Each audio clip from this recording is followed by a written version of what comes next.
కర్కాటక రాశి.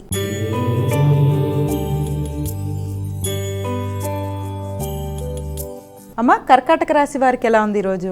కర్కాటక రాశి వారు మానసిక ప్రశాంతతను పెంపొందించుకోవడానికి ప్రయత్నం చేస్తారు. ముఖ్యంగా కుటుంబంలో సంతాన వర్గంతో కావచ్చు, ఆత్మీయులైన వ్యక్తులతో కావచ్చు, కొంత ఘర్షణాత్మకమైన వాతావరణం వల్ల మానసిక ప్రశాంతత చాలా వరకు తక్కువగా ఉండే అవకాశం ఉంటుంది.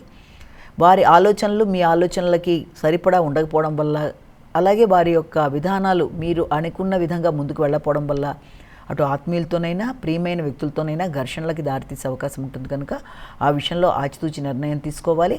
అదేవిధంగా దాంతోపాటుగా ఉపాసనకు సంబంధించిన విషయాలు, అంటే ఆధ్యాత్మిక ఆలోచనలు కానీ, రిలీజియస్ పర్పస్ కోసం మీరు తీసుకునే నిర్ణయాలకు కానీ మొదలైన వాటిల్లో కూడా అధిక ఉద్వేగాలకి, ఘర్షణలకి అవకాశం ఉంటుంది. కనుక తగిన జాగ్రత్తలతో ముందుకు వెళ్ళాలి.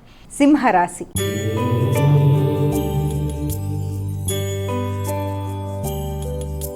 అమ్మ, సింహరాశి వారికి ఎలా ఉంది ఈరోజు? సింహరాశి వాళ్ళకి మీరు స్థిరాస్తుల కొరకు పెట్టుబడులు పెట్టడానికి ప్రయత్నాలు చేస్తారు. ఆ నేపథ్యంలో తల్లి యొక్క ఆరోగ్యం మొదలైన వాటి కొరకు కూడా శ్రద్ధ తీసుకుంటారు. అంటే గృహ వాతావరణం, తల్లి యొక్క ఆరోగ్యం, అలాగే దాంతోపాటుగా స్థిరాస్తులకు సంబంధించిన విషయాలు మొదలైన వాటి కొరకు ఆలోచనలు అధికం చేస్తారు.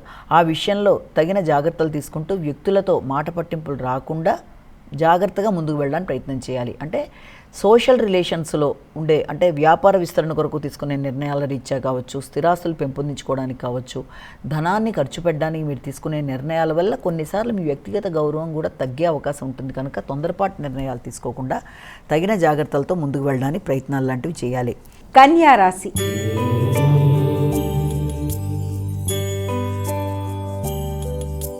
అమ్మ, కన్యా రాశి వారికి ఎలా ఉంది ఈరోజు? కన్యా రాశి వారికి మీ యొక్క ఆలోచనలలో అధిక శాతం వ్యక్తిగతంగా అభివృద్ధి చెందడానికి మీ యొక్క పూర్తి స్థాయి, మీ యొక్క సెల్ఫ్ కాన్సన్ట్రేషన్ అంతా కూడా దమ్మిపెట్టి అనుకున్న సమయంలో అనుకున్న పని పూర్తి చేయడానికి అన్ని విధాలా చాలా విశేషంగా కృషి చేస్తూ ముందుకు వెళ్ళడానికి ప్రయత్నం చేస్తారు. ఆ విషయంలో వ్యక్తుల యొక్క సహకారం కూడా చాలా వరకు మీకు అనుకూలంగా ఉంటుంది.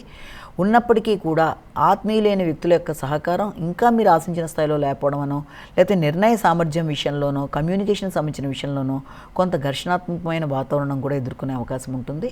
ముఖ్యంగా తోబుట్టువులతో కావచ్చు, ఆకస్మిక నిర్ణయాలకు సంబంధించిన అంశాల్లో కావచ్చు, కొంత తొందరపాటు చర్యలకి లోబడకుండా తగిన జాగ్రత్తలతో నిర్ణయాల విషయంలో కానీ, దగ్గర ప్రయాణాల విషయంలో కానీ, అలాగే వ్యక్తుల యొక్క సహకారాన్ని ఆశించి ముందుకు వెళ్ళే నేపథ్యంలో కానీ తగిన జాగ్రత్తలతో ముందుకు వెళ్ళడానికి ప్రయత్నాలు చేయాలి.